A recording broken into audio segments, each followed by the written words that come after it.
حضور نبی پاک صلی اللہ علیہ وسلم کی بارگاہ میں جہاں مخلص مسلمان حاضر ہوتے تھے، وہاں منافقین بھی آتے تھے، یہود و نصارہ بھی جو ہے وہ آ کر بیٹھ جاتے تھے، اور جب اللہ کے رسول صلی اللہ علیہ وسلم ان سے کوئی بات کرتے تو وہ اپنی زبان کو مروڑ کر گفتگو کرتے تھے۔ پہلی بات تو اللہ نے جو فرمائی وہ کیا ہے، پھیر دیتے ہیں اللہ کے کلام کو اس کی اصلی جگہوں سے۔ ان کے پاس جو کتاب ہے تورات، وہ اس کو ہی پھیر دیتے تھے، تبدیل کر دیتے کلمات کو ہی، جس کا جو من آیا اس نے ویسا ہی تبدیل کر دیا۔ اور دوسری بات یہ کہ جب اللہ کے رسول صلی اللہ علیہ وسلم فرماتے کہ تم نے سن لیا تو کہتے سمعنا وعصینا، یعنی اونچی آواز سے بولتے کہ ہاں ہم نے سن لیا، اور آرام سے بولتے کہ ہم نے مانیں گے نہیں، ہم وعصینا، ہم نے نافرمانی کی، ہم نے سنا ہے ہم مانیں گے نہیں۔ آج بھی دین والوں کا یہی ہوتا ہے مذاق، یہ اللہ کے نبیوں کے ساتھ بھی ایسا ہوتا رہا۔ یہ تو مولویوں کی باتیں ہیں جی، مولوی جو ہے وہ اپنے گھر سے دین کو لے کر آیا ہے، اس نے اپنے گھر کے اندر کوئی بنا رکھی ہے چیز، وہ اٹھا کر لاتا ہے۔ دین تو وہی ہے جو 1400 سال پہلے محمد رسول اللہ صلی اللہ علیہ وسلم لائے، کوئی اور دین تو نہیں ہو سکتا نا بھائی۔ دین جو وہ ہے جسے رسول اللہ صلی اللہ علیہ وسلم نے ہمیں دیا ہے اور جو صحیح طریقوں سے ہم تک پہنچا ہے۔ اسی لیے یہ اسلام کا ایک بہت بڑا امتیاز ہے کہ اس نے جو چیز بھی پیش کی ہے اس کا پورا طریقہ اور ایک اصول اس کا رکھا گیا ہے، اس کی کڑی سے کڑی ملتی ہے، کہیں کڑی ٹوٹ رہی ہے اس بات کو نہیں مانا جاتا، وہ قابل رد ہوتی ہے، اس کو تسلیم نہیں کیا جاتا۔ کیوں؟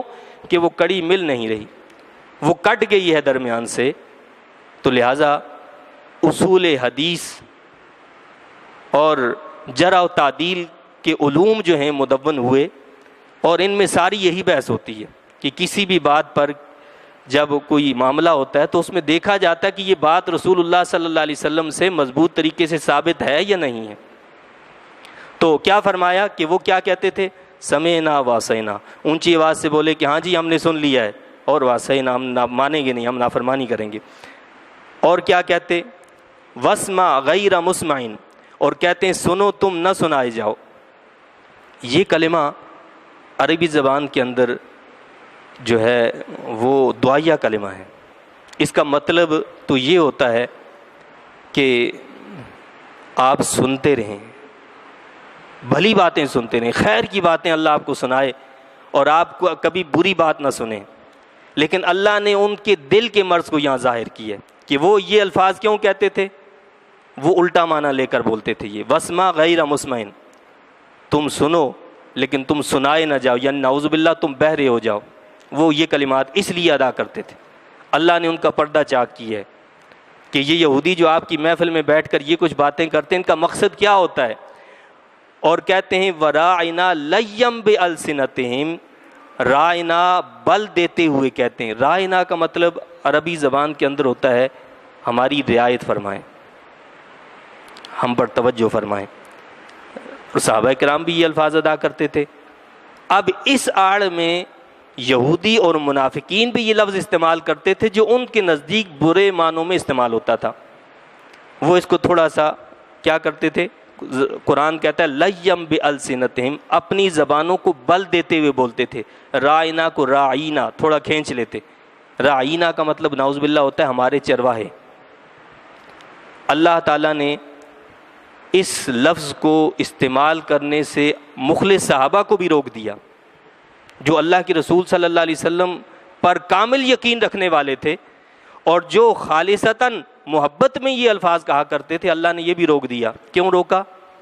کہ اس کے اندر ایک برا معنی بھی پایا جاتا ہے۔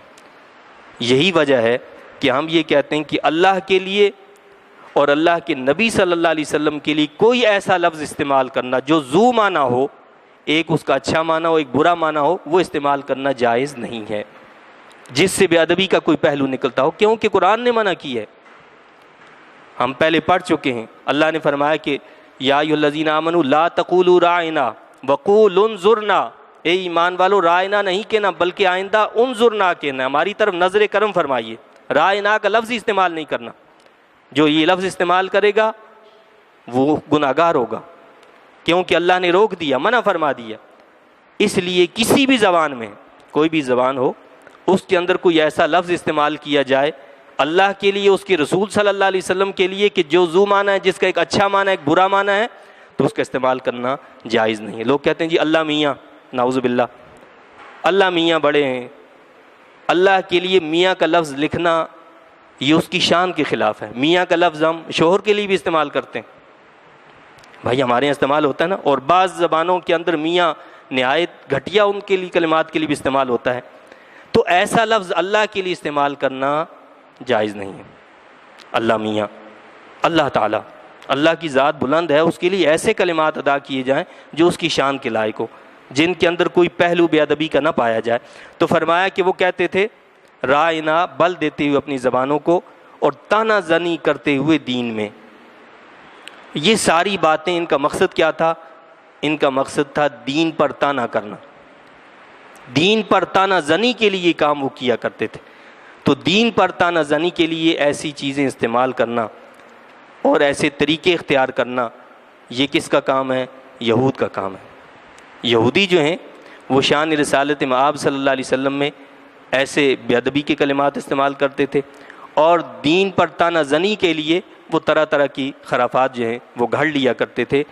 آگے اللہ نے فرمایا کہ اور اگر وہ یوں کہتے ہم نے آپ کا ارشاد سنا، سمعنا و اطعنا، اللہ فرماتا کہ اگر بجائے اس کے وہ جو کچھ کہہ رہے تھے کہ سمعنا و عصینا، اگر وہ یہ کہتے قالوا سمعنا و اطعنا، ہم نے آپ کا ارشاد سنا اور اسے ہم نے مان لیا،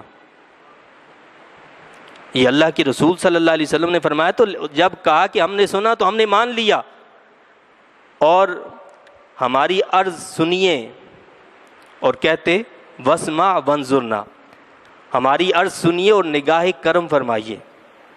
اللہ بتا رہا ہے، طریقہ بتا رہا ہے کہ اللہ کے رسول صلی اللہ علیہ وسلم کی بارگاہ میں جب کچھ گفتگو کرنا ہو تو اس کا طریقہ کیا ہے، اس کا ادب کیا ہے، وہ اللہ بتا رہا ہے کہ یہ کیا ہوتا اگر وہ یہ کہتے سمعنا و اطعنا، ہم نے سنا اور ہم نے مان لیا، واسمع وانظرنا، اور ہماری عرض سنیے اور نگاہ کرم فرمائیے، لکان خیر لہم واقوم، اللہ فرماتا ہے تو ہوتا بہت بہتر ان کے لیے اور بہت درست، یہ بات بہتر ہوتی ان کے لیے اور بہت درست ہوتی کہ وہ کہتے سمعنا و اطعنا واسمع وانظرنا، ہم پر نظر کرم فرمائیے، جو کچھ آپ نے فرمایا ہم نے اس کو مان لی ہے، ہم اس کو تسلیم کریں گے۔